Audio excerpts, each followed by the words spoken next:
silinder perontok atau cave mudah sekali dilepas untuk perawatan dan pembersihan. Penutup samping silinder perontok juga mudah dibuka tanpa membutuhkan pemakaian alat khusus.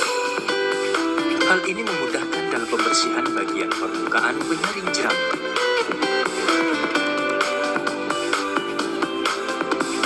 Dengan jenis ayakan tipe geser akan gampang untuk dilepas ataupun dipasang kembali. Dengan demikian, untuk pengecekan dan pembersihan seluruh bagian dalam dan sekitar komponen perontok lebih mudah dilakukan dan lebih cepat.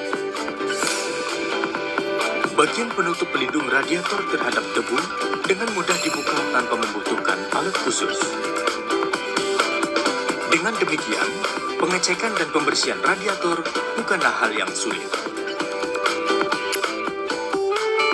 Apabila terjadi penyumbatan ketika sedang memanen, dapat diatasi hanya dengan satu tuas yang berfungsi untuk membalik arah gerakan memanen.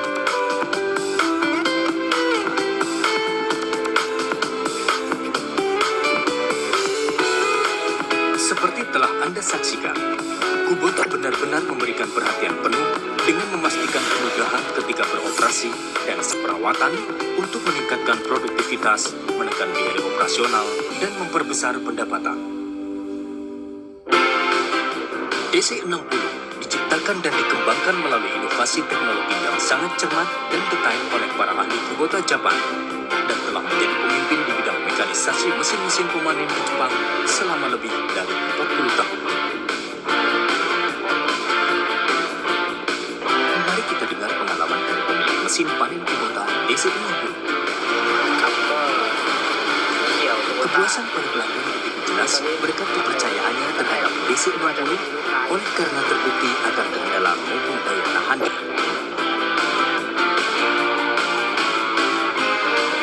Karena bobotnya yang ringan sehingga mudah dipindah-pindahkan walaupun dengan truk kecil atau trailer. Perawatan yang mudah membuat kupas dan nyaman.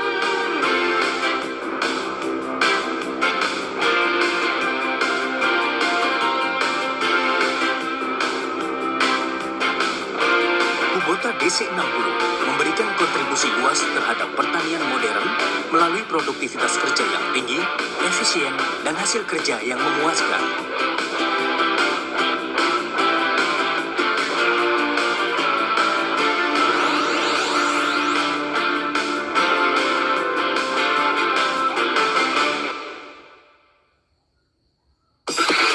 Mari kita lihat bagian pokok dan penting tentang mesin panen Kubota DC60.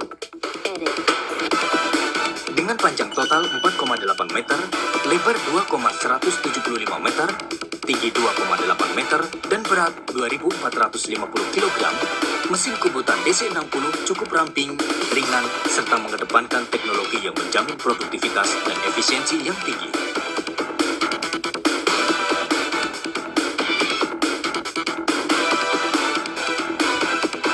Mesin Kubota dilengkapi turbocharger, sangat bertenaga dan tangguh. Kapasitas silinder yang besar dan tenaga mesin 60 HP menghasilkan efisiensi kerja yang optimal.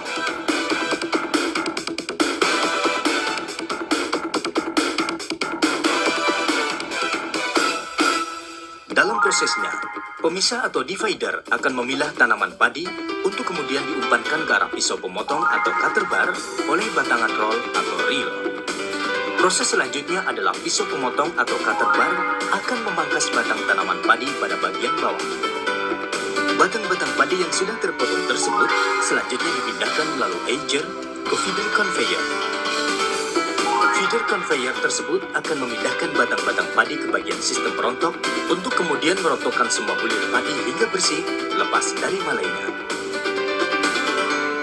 Bagian perontokan gabah terpasang dalam bentuk silinder yang cekung.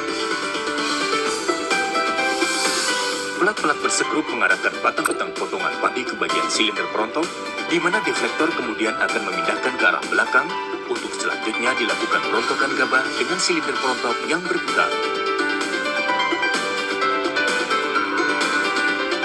Gabah beserta gabah, hampa, dan kotoran-kotoran hasil perontokan akan langsung jatuh melalui concave yang terbuka.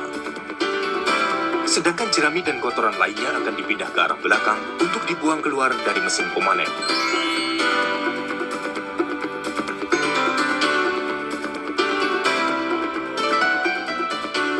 Gabah termasuk gabah hampa serta kotoran yang terbawa, kemudian akan dipindahkan ke arah grain pen untuk dilakukan pengayakan. Material tersebut akan berpindah ke arah belakang melalui proses pengayakan dan dengan menggunakan hembusan udara akan memisahkan antara gabah yang berisi dengan gabah kosong maupun kotoran lainnya. Gabah hampa dan kotoran yang ringan akan dihembus keluar, kemudian gabah isi akan dipindah ke tangki penampung atau hopper grain. Selain itu, jika masih terdapat sisa gabah yang belum bersih sempurna, akan diproses ulang agar lebih bersih dan bebas dari kotoran. Gabah bersih selanjutnya akan disimpan pada tangki penampung yang memiliki kapasitas sekitar 200 kg. Selanjutnya, gabah tersebut akan dikeluarkan melalui 2 corong pengeluaran gabah untuk kemudian dimasukkan dalam karung. Dilengkapi dengan lengan katup penutup corong yang bisa dilipat. Memungkinkan 2 orang bekerja bersamaan menampung gabah tersebut ke dalam karung dengan leluasa, aman, dan nyaman.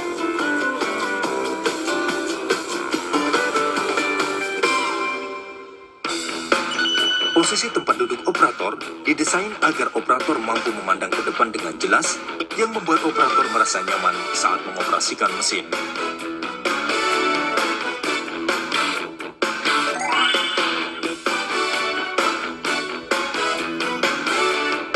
Tuas pengontrol ditempatkan secara ergonomis agar memudahkan saat bekerja secara efisien.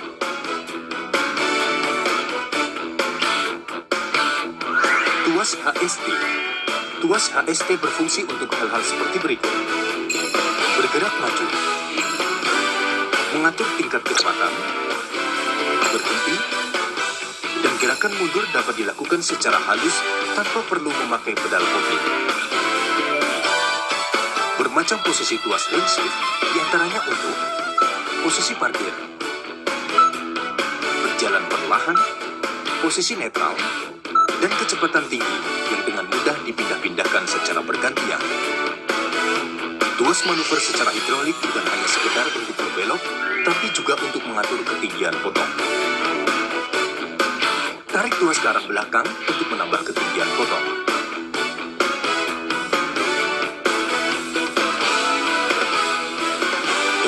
Ke depan untuk mengurangi ketinggian potong.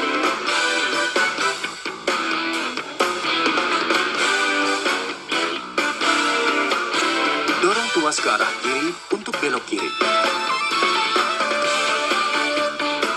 Dorong tuas ke arah kanan untuk belok ke kanan.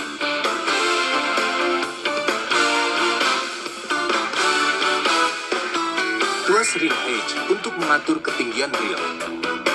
Tarik tuas ke belakang untuk mengangkat reel ke atas.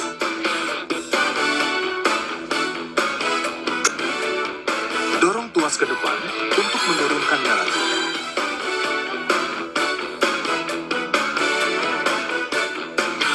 Tuas kopling perontok berfungsi untuk menggeser-geser tracing clutch ke posisi on dan off. Tuas kopling pemotong atau ripping clutch untuk menggeser-geser ripping clutch ke posisi on dan off. Rantai karet akan menapak dengan lekat saat bekerja di areal sawah.